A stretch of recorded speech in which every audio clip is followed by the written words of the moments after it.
Hello, everyone. This is Mr. Simone, your social studies teacher for AP US History at Florida Park Memorial.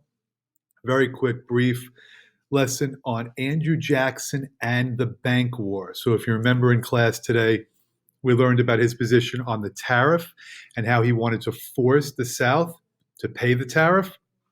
And his former vice president, John C. Calhoun, led the effort to nullify the tariff, to cancel it. And the only reason they avoided possibly a civil war is because Henry Clay came up with the compromise bill to gradually lower the tariff. So that's the first economic issue under Jackson's presidency. Now, the second issue was the National Bank. He was vehemently opposed to the bank. He had personal antagonism toward the bank. He had political opposition to the bank. Remember, the bank was originally created by Alexander Hamilton. And then it was just continued in 1816, largely with the support of Henry Clay. So really, Henry Clay is on the side of continuing the bank, and Jackson is the one who is trying to kill it. He even once said, the bank is trying to kill me, but I will kill it first. Now, how do you kill a bank? You take the money out of it. So he wants his Treasury Secretary to remove the funds from the National Bank and place it into state banks.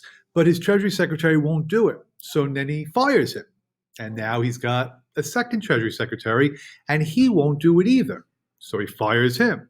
So it wasn't until the third Treasury Secretary, Roger Taney, I might be mispronouncing that, I think it's Tawney, was willing to remove the funds, that Jackson was victorious in his bank war. He even called the bank, called it like a hydra of corruption. This is a classic political cartoon about the bank itself. So when you remove the money from the federal bank, from the national bank, you got to put it someplace. So Jackson says, please place them in various state banks. So these banks became known as pet banks. You've probably heard the phrase teacher's pet. These are the banks that he's showing favoritism to. So it's a very political issue because Jackson killing the bank was then used against him in his reelection campaign in 1832. So remember, it's Henry Clay that's supporting the bank. And Henry Clay, in the back of his mind, is saying, if Jackson kills the bank, I'm going to use this when I run against him for the presidency in 1832. But it backfires. The people still supported Andrew Jackson. So again, once again, Jackson wants to kill the bank by taking all the money out. He eventually gets a Treasury Secretary to do it. And it's used against him in the 1832 election, but doesn't work. He wins re-election, and Henry Clay's whole grand scheme backfires. These are just pictures of all the key players. That's the bank president, Nicholas Biddle. That's Jackson right there. This is, this is Nicholas Biddle. This is Nicholas Biddle. That's Andrew Jackson. That's Henry Clay. Sorry about that. And then this is the Treasury Secretary, Roger Tawney.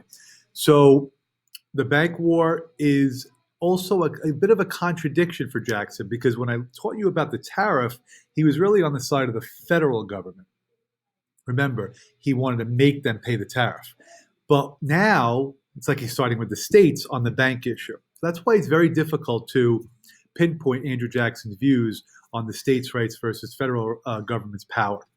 And lastly, how does this all end? Jackson only serves 2 terms. He follows George Washington's tradition. The next president, Martin Van Buren, was hit with a panic. So people referred to him as Martin Van Ruin, saying that he ruined the economy. There's a lot more to this. I'm not going to go into the specific details right now. You can ask me in class, or I can make an advanced video for you later on. But some people argue that Jackson's bank policy may have had a long-term impact on this panic. There was another thing that he did. I'll end the video on this note.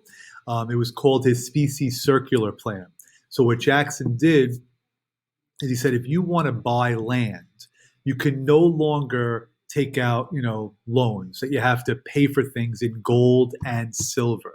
And it was called, specie circular.